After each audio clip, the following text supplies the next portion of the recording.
Hello guys, नमस्कार, very good morning.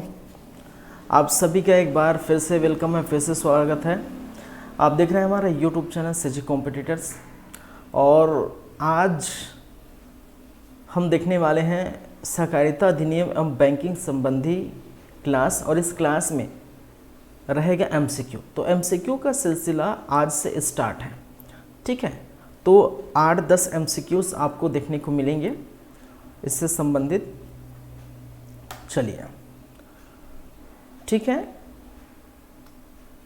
तो class को आगे बढ़ाते हैं, आगे ले चलते हैं।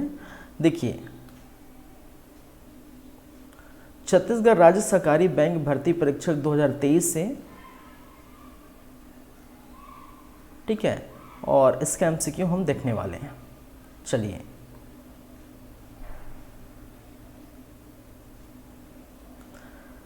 ये वही टॉपिक है जो हम पढ़े हैं, ठीक है। सहकारिता अधिनियम एवं बैंकिंग संबंधित, प्रबंधन संबंधित, ये सारे टॉपिक पर हम क्या करेंगे, एमसीक्यूज देखेंगे। चलिए, तो हम जो है पहला अध्याय और दूसरा अध्याय को छोड़ देते कहने का मतलब, पहला अध्याय तो भाई आपका जो है कब प्रारंभ हुआ है, प्रारंभ की तिथि क्या है, ठीक है, कहाँ प्रारंभ किया गया है, ये सब संक्षिप्त नाम, विस्तार और प्रारंभ जिसको हम कहते हैं। तो पहला जो है धारा और सेकंड धारा जो परिभाषा था उसको हम छोड़ देते हैं और देखते हैं धारा 3 से। चलिए, तो आपकी स्क्रीन पर दिखाई दे रहा होगा एमसीक्यू।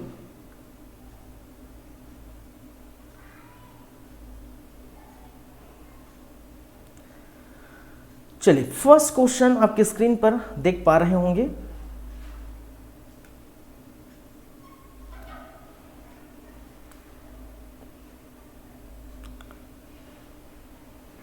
छत्तीसगढ़ सहकारी समिति का पंजीयन किस धारा के तहत किया जाता है, ठीक है। इसमें एक्चुअली लिखना चाहिए था छत्तीसगढ़ सहकारी समिति पंजीयन का आवेदन, क्या लिखना चाहिए था। देखिए, कई जगह क्या है प्रिंटिंग मिस्टेक है, उसको थोड़ा ध्यान दीजिएगा। छत्तीसगढ़ सहकारिता समिति की पंजीयन का आवेदन, क्योंकि भाई पंजीयन की बातें तो पूरे धारा नंबर 3 से लेकर धारा नंबर 18 तक की गई है।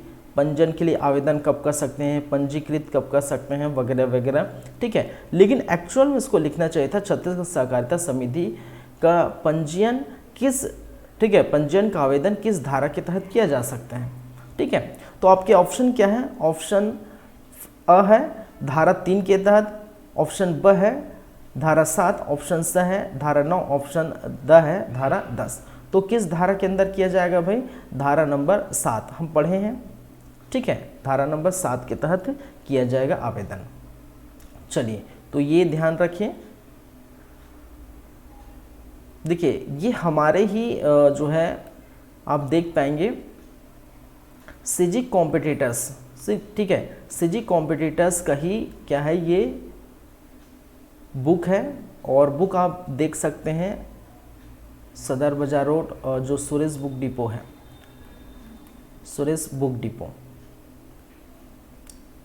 वहाँ क्या होगा, ये अवेलेबल होगा, ठीक है।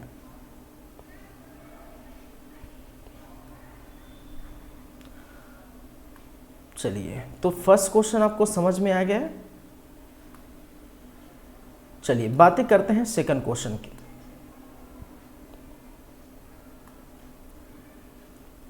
सेकंड क्वेश्चन क्या पूछा भाई, सहकारी समिति के पंजीयन के लिए कौन कौन से दस्तावेज आवश्यक होंगे।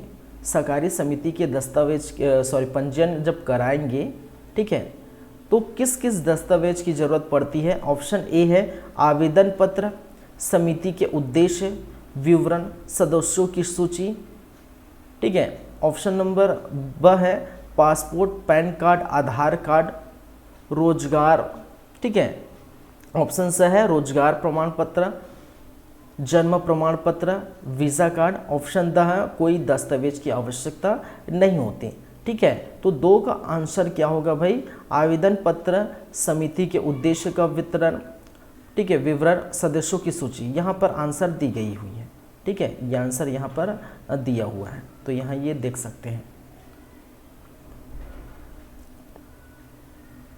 चलिए क्वेश्चन नंबर 3, सहकारी समिति के पंजीयन के लिए आवश्यक, ठीक है, आवेदन कैसे किया जा सकता है, कैसे करेंगे?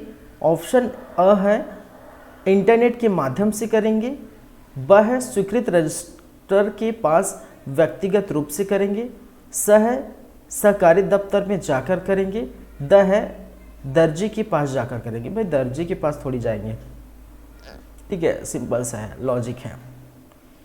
चलिए तो 3 का आंसर क्या है?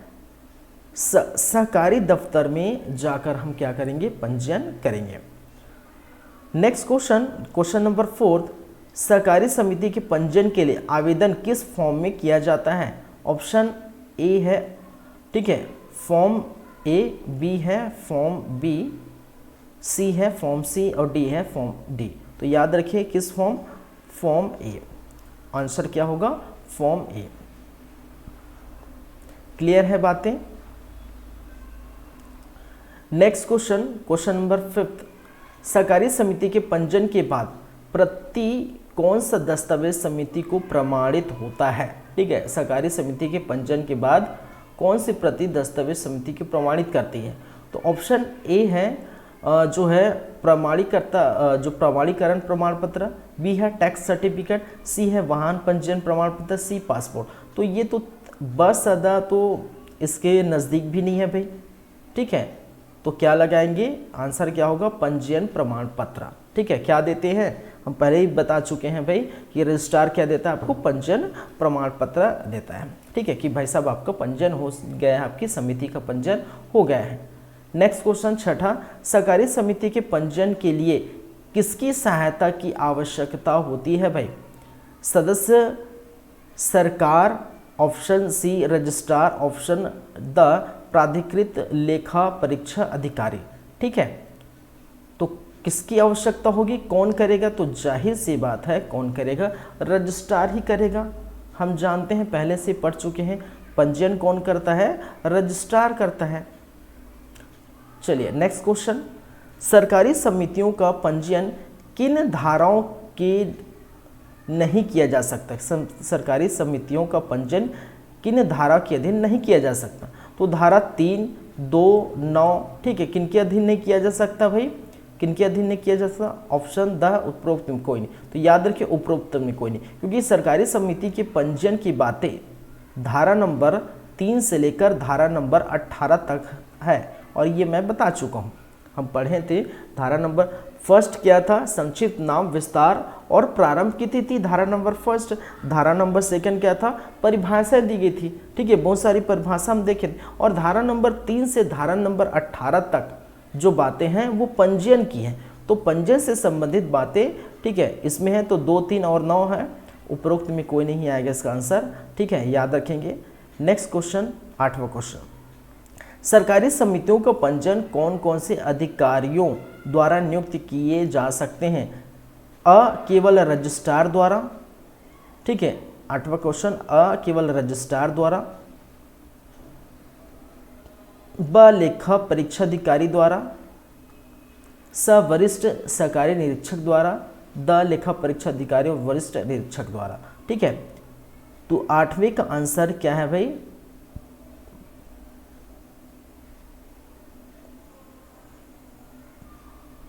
लेखा परीक्षा अधिकारी और वरिष्ठ निरीक्षक, ठीक है, पंजीयन में शामिल होते हैं। ठीक है, ये याद रखें। रजिस्ट्रार तो होता ही है, क्योंकि ऑडिट करने वगैरह के लिए, ठीक है, ये उपलब्ध होते हैं। नेक्स्ट क्वेश्चन, सहकारी समिति के पंजीयन के लिए आवेदन कैसे भेजा जा सकता है? ईमेल से भेज सकते हैं, रजिस्ट्रार के कार्यालय में जमा करेंगे, फैक्स के माध्यम से करेंगे, या सरकारी दफ्तर में व्यक्तिगत रूप से क्या कर सकते हैं? आप जाएंगे। चलिए, तो इसका आंसर क्या होगा? रजिस्ट्रार के कार्यालय में जाके आपको स्वयं जमा करना पड़ेगा। स्वयं कहने का मतलब है, मान के चलिए अगर मिनिमम क्या होते हैं? 10 हो सकते हैं। ठीक है, किसी भी प्राथमिक साख सोसाइटी या समिति में कितने हो सकते हैं? मिनिमम सदस्यों की संख्या 10 और मैक्सिमम कितना भी हो सकता है। ठीक है, तो कितने लोग जा सकते हैं? कोई एक या दो व्यक्ति वहाँ जा सकते हैं, सभी तो जाएंगे नहीं। ठीक है, ये मैं बात कर चुका हूँ। तो रजिस्ट्रार के कार्यालय में जाके क्या कर सकते हैं, जमा कर सकते हैं। 10वां क्वेश्चन, सहकारी समिति के पंजीयन के बाद कौन कौन से दस्तावेज समिति को प्रमाणित करती है। ठीक है, कहने का मतलब है, इसका तात्पर्य ये है, सॉरी मैंने क्या कहा, एक बार फिर पढ़ लेते हैं। सहकारी समिति के पंजीयन के बाद कौन कौन से दस्तावेज समिति को प्रमाणित करती है। विदेशी यात्रा प्रमाण पत्र प्रमाणित करती है, पंजीयन प्रमाण पत्र प्रमाणित करती है, लेखा परीक्षा प्रमाणित करती है, वाहन पंजीयन प्रमाणित करती है। तो इसका आंसर क्या होगा, पंजीयन प्रमाण पत्र। यहाँ आंसर दिया हुआ है लेखा परीक्षा प्रमाण पत्र, आंसर किसको लिया है, सा को, लेकिन होना चाहिए, होगा, क्यों होगा, पंजीयन प्रमाण पत्र होगा। ठीक है, आंसर यहाँ पर क्या लिया है भाई, ठीक है, 10वां का सा लिया है, लेकिन ऐसा नहीं होना चाहिए। क्यों नहीं होना चाहिए, कि भाई हम जानते हैं, ठीक है, कि अगर किसी सोसाइटी का, किसी समिति का पंजीयन हो जाता है तो रजिस्ट्रार क्या करता है, आपको एक प्रमाण पत्र सौंपेगा। पहले तो आवेदन करते समय चर्चर कॉपी प्रतिलिपि सौंपते थे, मैंने बताया था। ठीक है, जब पंजीयन हो जाएगा तो होने के बाद रजिस्ट्रार आपको एक सर्टिफिकेट सौंपेगा, जिससे ये प्रमाणित होता है कि आपका क्या है, पंजीयन हो चुका है। और बिना सर्टिफिकेट के, मैं ये भी बताया था कि बिना सर्टिफिकेट के आप जिस उद्देश्य से सोसाइटी का निर्माण किए हैं, मान के चलिए अगर बीज उर्वरक बेचने का सोसाइटी का निर्माण किए हैं, तो बिना सर्टिफिकेट के बेच नहीं सकते थे, ये भी मैंने बताया था। ठीक है, जैसे कि अगर आप 10th पास हो गया है, 12th पास हो गया है, ग्रेजुएशन आप हो गया है आपका, तो भाई ग्रेजुएशन हो गया तो ग्रेजुएशन का एक सर्टिफिकेट आता है, तभी तो प्रमाणित होगा कि आपने ग्रेजुएशन किए हैं। उसी प्रकार सहकारी समिति या सोसाइटी का, ठीक है, कौन प्रमाणित करता है कि इनका पंजीयन हो चुका है, तो रजिस्टर जो क्या बोलते हैं, रजिस्ट्रेशन प्रमाण पत्र है, जिसको हम कहते हैं पंजीकरण प्रमाण पत्र। ठीक है, ये याद रखेंगे। क्लियर है बातें, चलिए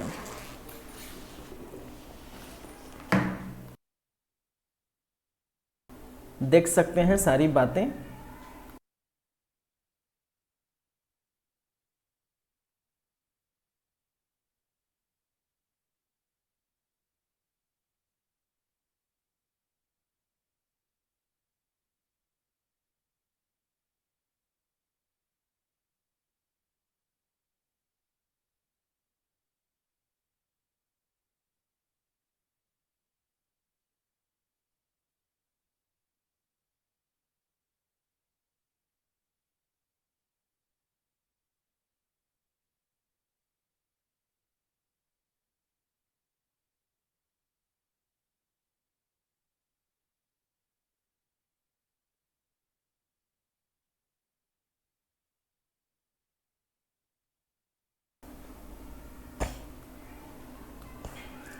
चलिए, तो ये 10th क्वेश्चन देखते हैं। क्वेश्चन नंबर 11 क्या बोल रहा है भाई, सहकारी समिति का पंजीयन किसके तहत किया जाता है।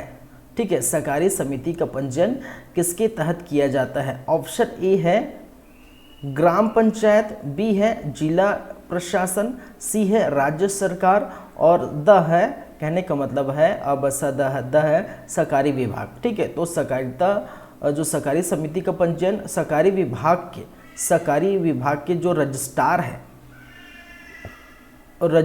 है वही करेगा भाई। कौन करेगा, रजिस्ट्रार करेगा। किस विभाग के, सरकारी विभाग के। ठीक है, किस, सहकारी विभाग के।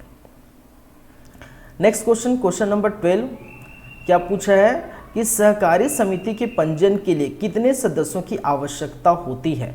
सहकारी समिति के पंजीयन के लिए कितने सदस्यों की आवश्यकता होती है। तो याद रखिए, यहाँ पर आंसर जो दिया हुआ है वो गलत है भाई। ठीक है, आंसर जो दिया है वो गलत है, क्योंकि पंजीयन के लिए मिनिमम, देखिए मैं बताया था, पंजीयन के लिए मिनिमम जो है सदस्यों की जो संख्या होती है वो 10 होनी चाहिए। मैक्सिमम कितनी भी हो सकती है। ठीक है, मैक्सिमम कितनी भी हो सकती है ये अधिनियम में कहीं नहीं बताया है, लेकिन मिनिमम कितनी हो सकती है, मिनिमम कितनी हो सकती है, 10 थी। पहले इस सदस्यों की संख्या 20 थी, बाद में संशोधन करने के बाद सदस्यों की संख्या कितनी हो गई थी, 10 हो गई थी, ये भी याद रखिए। तो 5 लिखा है आंसर, ठीक है, तो वो क्या है, गलत है, ठीक है, 5 लिखा है आंसर, ये क्या है, गलत है।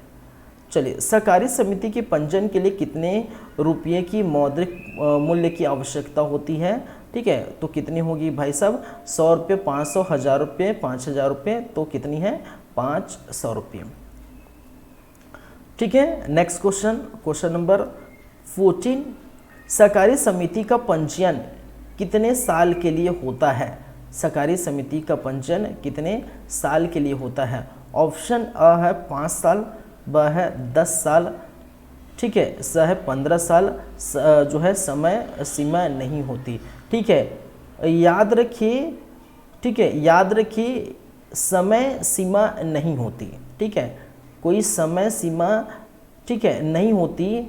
कभी भी अगर किसी भी प्रकार का उल्लंघन होता है, नियमों में उल्लंघन होता है, किसी पर कुछ भी उल्लंघन होता है, ऐसी स्थिति में क्या होता है भाई, उसको, उस सहकारी समिति को भंग किया जा सकता है, ख़त्म किया जा सकता है, ठीक है। सहकारी समिति पंजीयन के लिए कौन सा दस्तावेज आवश्यक होता है, निवास प्रमाण पत्र आवश्यक होगा भाई साहब, कि रोजगार प्रमाण पत्र आवश्यक होगा, पैन कार्ड, या सभी विकल्प आवश्यक होंगे, ठीक है।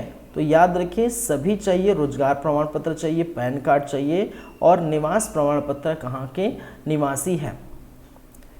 नेक्स्ट क्वेश्चन, सहकारी समिति के पंजीयन के बाद क्या प्रमाणित दस्तावेज प्राप्त होता है, ठीक है, सहकारी समिति के पंजीयन के बाद क्या प्रमाणित दस्तावेज प्राप्त होता है। समिति नाम पत्र, ठीक है, समिति कार्यालय का पता, समिति के सदस्यों की सूची, वार्षिक लेखा प्रतिवेदन, तो याद रखें समिति नाम पत्र, ठीक है। प्रमाणित दस्तावेज, पंजीयन प्रमाण पत्र, प्रमाण पत्र। नेक्स्ट क्वेश्चन 17, सहकारी समिति के सदस्य कौन हो सकते हैं, ठीक है, सहकारी समिति के सदस्य कौन हो सकते हैं। कोई ऑप्शन अ है केवल ग्रामीण निवासी, ब है केवल श्रमिक, श है कोई भी व्यक्ति या संगठन, द कोई राज्य कर्मचारी, ठीक है। तो याद रखिए, कोई भी व्यक्ति या संगठन क्या हो सकते हैं, ठीक है, इसके सदस्य हो सकते हैं। 18वें नंबर पर चलते हैं, सहकारी समिति का पंजीयन कितने लोगों के समर्थन में किया जा सकता है। सहकारी समिति के पंजीयन कितने लोगों का समर्थन चाहिए पंजीयन के, तो 18, याद रखिए, 5%, 10%, 15, 20%, ठीक है, 5%। 19 है, सहकारी समिति के पंजीयन कितने दिनों के भीतर किया जा सकता है। सहकारी समिति के, ठीक है, पंजीयन कितने दिनों के भीतर किया जा सकता है। ऑप्शन ए है 7 दिन, ब है कितने दिन, 15 दिन, श है 30 दिन, ठीक है, द है 90 दिन, ठीक है। यहाँ पर थोड़ा दिक्कत है, कन्फ्यूजन है, ठीक है, आप देख सकते हैं मैं पढ़ाया हूँ आई थिंक, ठीक है। पहले पंजीयन करने के लिए जो समय था वो 90 दिन था, फिर बाद में आई थिंक उसको 45 दिन कर दिया गया हो, ठीक है, क्या कर दिया गया है, 45 दिन कर दिया गया है, ठीक है। आप थोड़ा इसको देख सकते हैं, देख लीजिए, मैं पढ़ा चुका हूँ, ठीक है, एक बार देख लीजिए।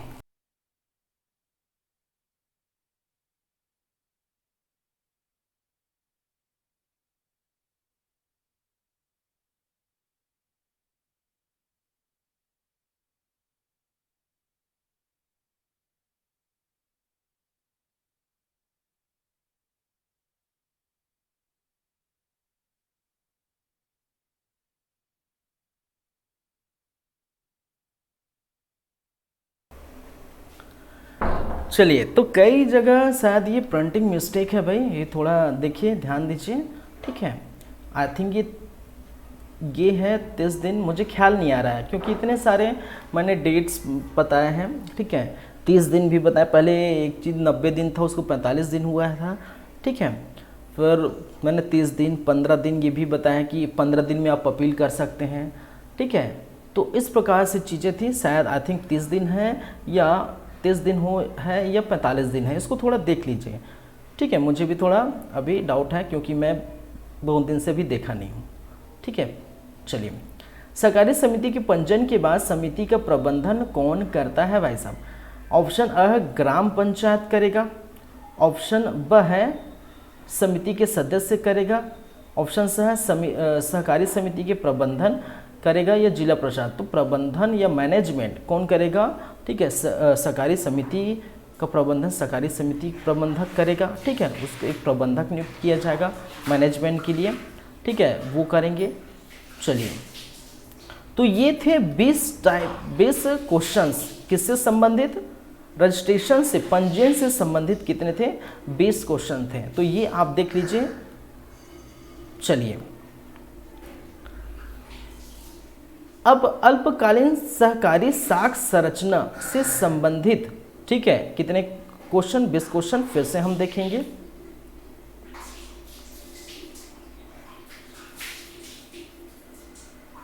चलिए, अल्पकालीन सहकारी साख संरचना।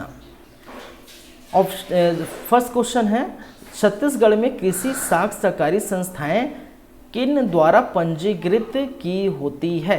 छत्तीसगढ़ में कृषि साख सहकारी संस्थाएं किनके द्वारा पंजीकृत होती है?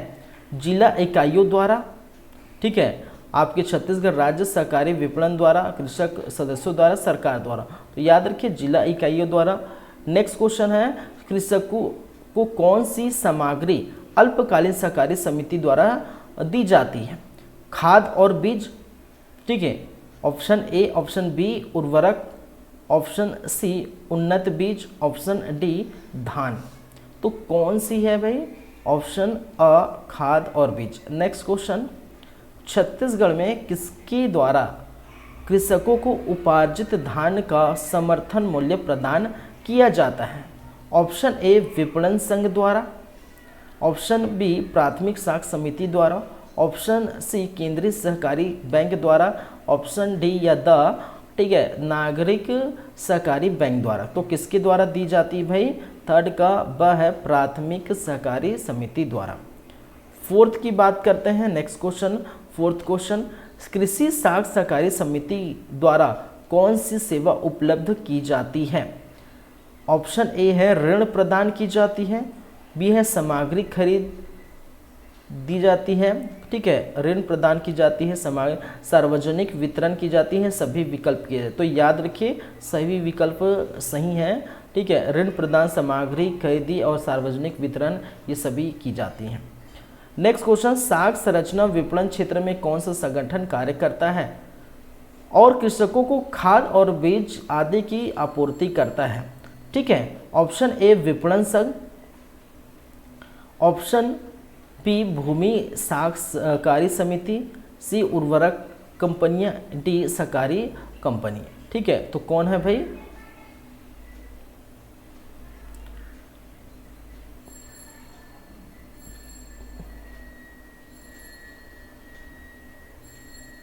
सहकारी विभाग।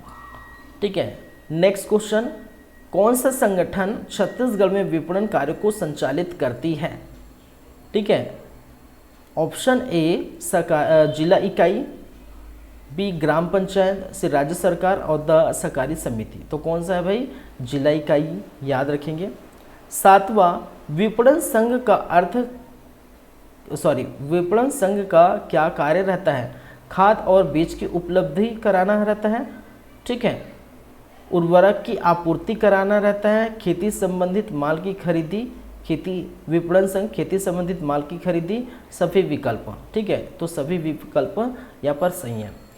नेक्स्ट क्वेश्चन, किस तरह के सामग्री को प्राथमिक सहकारी समिति द्वारा उपलब्ध किया जाता है? तो अल्पकालीन कृषि ऋण, ब है खाद और बीज, स है उर्वरक और द है सभी विकल्प। याद रखिए खाद और बीज, ठीक है, प्राथमिक सहकारी समिति द्वारा क्या उपलब्ध करा जाती है? खाद और बीज।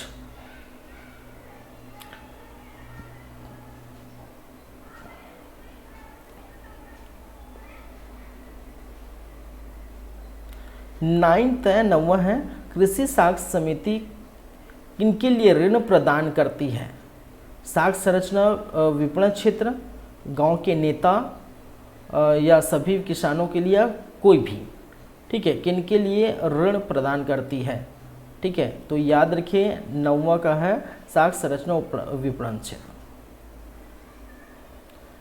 साख संरचना क्षेत्र में किन कार्यों का निरीक्षण विभागों द्वारा किया जाता है? तो उर्वरक की आपूर्ति, बीज की खरीदी, खेती संबंधित माल की खरीदी, साख संरचना का निरीक्षण। ठीक है, तो निरीक्षण विभाग क्या करती है भाई? जाहिर सी बात है निरीक्षण विभाग क्या करेगी? निरीक्षण करेगी, तो साख संरचना का निरीक्षण करती है। छत्तीसगढ़ में जिला इकाई द्वारा किन कार्यों के संबंध में काम किया जाता है? ठीक है, 11 का आंसर क्या होगा? विपणन संचालक, साख संरचना का निरीक्षण, खेती संबंधी माल की खरीदी, सभी विकल्प, तो विपणन संचालक, तो ये याद रखेंगे। चलिए नेक्स्ट है आपका सहकारी समिति का प्रबंधन। नेक्स्ट एमसीक्यू हम किससे संबंधित रहेगा? मैनेजमेंट से रहेगा, सहकारी समिति के प्रबंधन से रहेगा। ठीक है,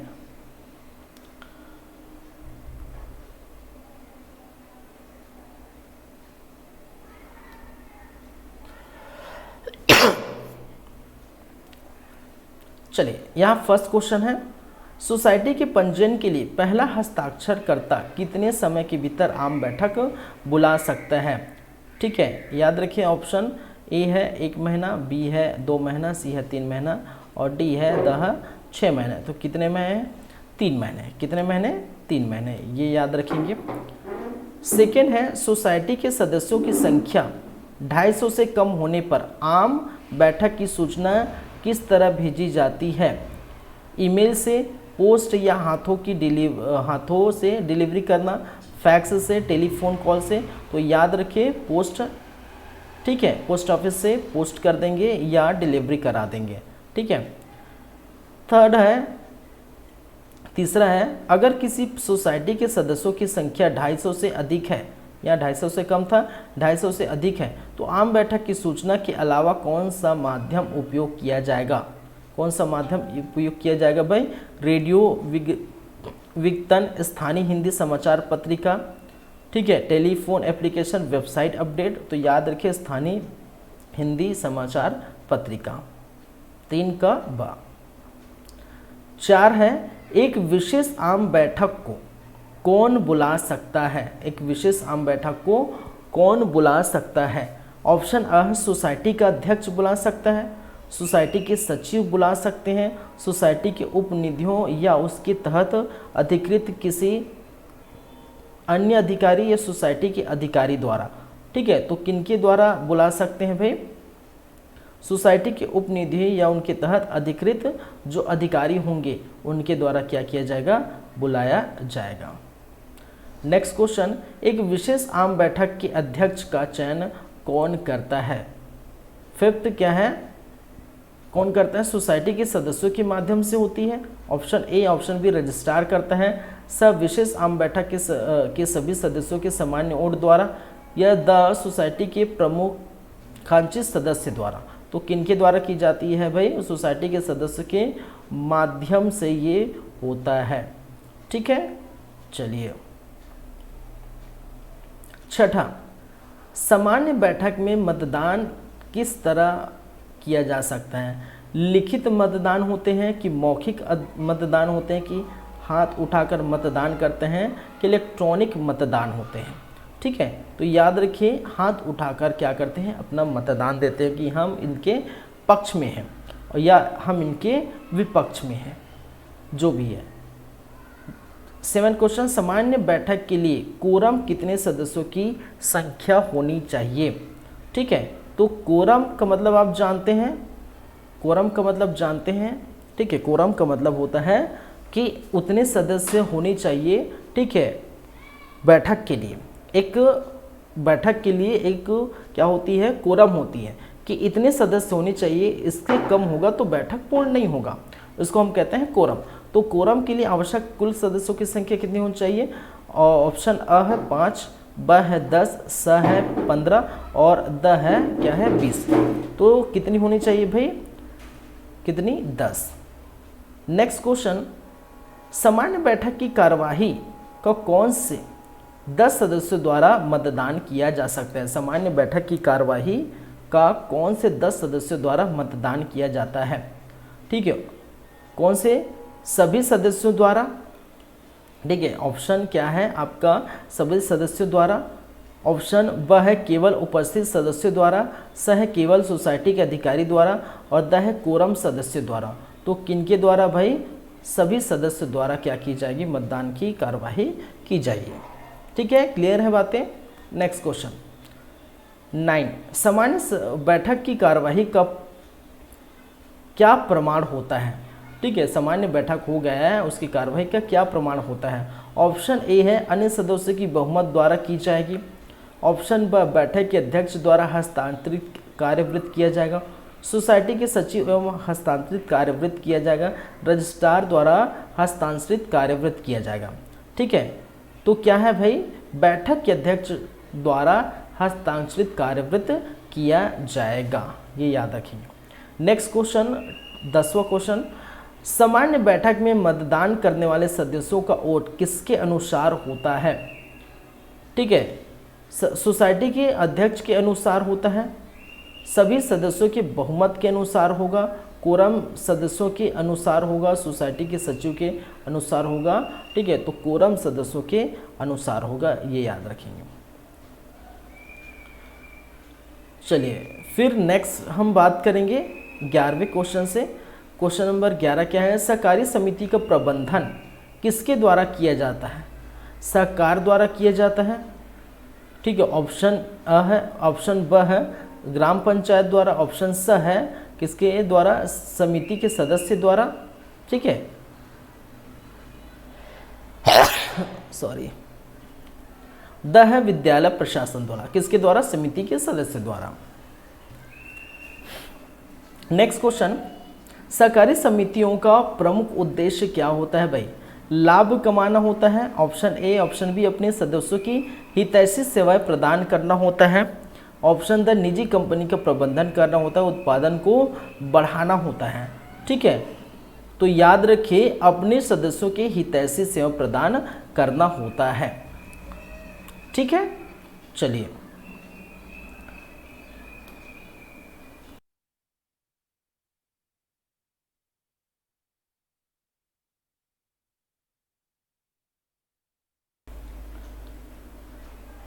नेक्स्ट क्वेश्चन है, सहकारी समितियों के सदस्य कौन कौन से व्यक्ति या संगठन को प्राप्त हो सकती है?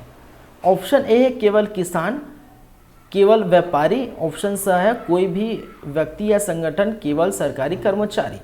ठीक है, तो कोई भी व्यक्ति या संगठन, याद रखिए सदस्य, ठीक, संगठन कोई भी क्या कर सकते हैं? ग्रहण कर सकते हैं, ये याद रखें। सहकारी समिति का मुख्य क्या होगा? फसल खरीद, वस्त्र उत्पादन, विद्यालय चलाना, चिकित्सा सेवा प्रदान करना। तो ये तो आप ऐसे ही बता देंगे। ठीक है, क्या करना? फसल खरीदना। 15 क्या है? सरकारी समिति का प्रबंधन कैसे प्रबंधित होता है? सरकार द्वारा, सदस्यों के माध्यम से। ठीक है, ऑप्शन स है पंचायती राज व्यवस्था द्वारा, द है जिला प्रशासन द्वारा। ठीक है, तो 15 क्या बोल रहा है? सदस्यों के माध्यम से। ठीक है, प्रबंधन क्या होगा? अपने सदस्यों का जो है, अपने सदस्य मिलकर क्या करेंगे? प्रबंधन करेंगे किसी भी समिति या सोसाइटी का। 16 सहकारी समितियों के माध्यम से किस तरह के वित्तीय सेवाएं प्रदान की जा सकती है भाई? खाद्य विभाग की खरीदारी, गोदाम किराए पर देना, ऋण प्रदान करना, उपरोक्त सभी। ठीक है, तो याद रखिए उपरोक्त सभी की जाएगी। नेक्स्ट क्वेश्चन है, सहकारी समितियों का गतिविधि क्षेत्र क्या होता है? ठीक है, सहकारी समिति का गतिविधि क्षेत्र क्या होता है? एक ही गांव, एक ही तहसील, एक ही जिला या एक ही राज्य? ठीक है, क्या है? एक ही गांव। ठीक है, एक ही गांव। नेक्स्ट क्वेश्चन, सहकारी समिति के प्रमुख उद्देश्यों में से एक क्या होता है? ऑप्शन ए सहकारी समिति के संगठन। ठीक है, ऑप्शन बी ऋण प्रदान करना, सी किसानों के लिए ऋण प्रबंधन कराना, और गांव, या डी या द गांव के सभी किसानों के सदस्य। तो याद रखिए किसानों के लिए ऋण प्रदान करना ही। ठीक है, चलिए, सहकारी समितियों के निम्नानुसार, ठीक है, उनकी सभी गतिविधियों का प्रमुख रूप से निर्देशित करता है। ठीक है, सहकारी समिति के नियमानुसार उनकी सभी गतिविधि कौन से प्रमुख रूप से जो है निर्देशित करता है? सरकार करता है कि सहकारी समिति के सदस्य करते हैं? ठीक है, समिति के प्रबंधक करते हैं या समिति के प्रमुख करते हैं? तो मैनेजमेंट कौन करेगा? प्रबंधन करेगा। ठीक है, कौन करेगा? प्रबंधक। 20 है, सहकारी समिति के प्रबंधन में किसका योगदान होता है? किसका योगदान होता है भाई? समाज के सभी लोग का योगदान होता है, समिति के सदस्य का योगदान होता है प्रबंधन में। किसकी बात? प्रबंधन में। ठीक है, या समिति प्रबंधक करता है सरकार, तो प्रबंधन कौन करेगा? प्रबंधक करेगा। ठीक है, मैनेजमेंट कौन करेगा? मैनेजर करेगा। ठीक है, तो उसी प्रकार चलिए, ठीक है, क्लियर है? 20 तक ये हो गए। तो हम 2 तरह के हम देख चुके हैं, 2 नहीं 3 तरह के देख चुके हैं। एक सहकारी समिति, ठीक है। चलिए, नेक्स्ट हम बात करेंगे सहकारी समिति के सदस्य, उनके अधिकार, दायित्व और विशेषाधिकार से संबंधित एमसीक्यू हम देखेंगे। तो हम लगातार इसको हम क्या कर रहे हैं? देख रहे हैं। क्यों? क्योंकि भाई एग्ज़ाम नज़दीक है और हमारे पास टाइम नहीं है, तो फटाफट इसको हम क्या करते हैं? ख़त्म करते हैं, क्योंकि हमारे पास समय उतना है ही नहीं। ठीक है, तो समय नहीं है तो जल्दी से जल्दी फटाफट इसको ख़त्म करने की कोशिश करते हैं। चलिए, फर्स्ट क्वेश्चन, सहकारी समिति के सदस्य बनने के लिए क्या शर्त होती है? टेस्ट पास करना पड़ता है, उपनियमों के अनुसार लिखित आवेदन, ठीक है, किसी सदस्य के स्वागत में शामिल होना पड़ता है, रोजगारी के। अरे भाई कुछ नहीं करना पड़ता, ठीक, बस आपके लिखित आवेदन उपनियमों के अनुसार लिखित आवेदन देना पड़ेगा। ठीक है, याद रखें। चलिए, नेक्स्ट क्वेश्चन, कितने शेयरों का आवश्यक है सहकारी सदस्य बनने के लिए? ठीक है, कितने शेयरों का आवश्यक है सहकारी समिति बनने के लिए? ठीक है, तो 5, 10, कम से कम 1 या 20। तो याद रखिए कम से कम 1 शेयर, ठीक, 1 ही शेयर होते हैं भाई। कितने होते हैं? 1 ही होते हैं। नेक्स्ट क्वेश्चन, सदस्य के बनने के बाद उसकी सदस्यता किसे मंजूरी देती है? ठीक है, सदस्य के बनने के बाद उनकी सदस्य किसे मंजूरी देती है? समिति के अध्यक्ष मंजूरी देगी, ठीक है, प्रधानमंत्री मंजूरी देगी, सामान्य जो है बैठक मंजूरी देगी, या जिला न्यायालय? तो बैठक मंजूरी देगी, याद रखें। चौथा, सदस्य की वार्षिक आम बैठक कब होती है? साधारण सभा के दिन, होली के दिन, नए साल के दिन, पुराने साल के आखिरी दिन। तो साधारण सभा के दिन याद रखेंगे। ठीक है,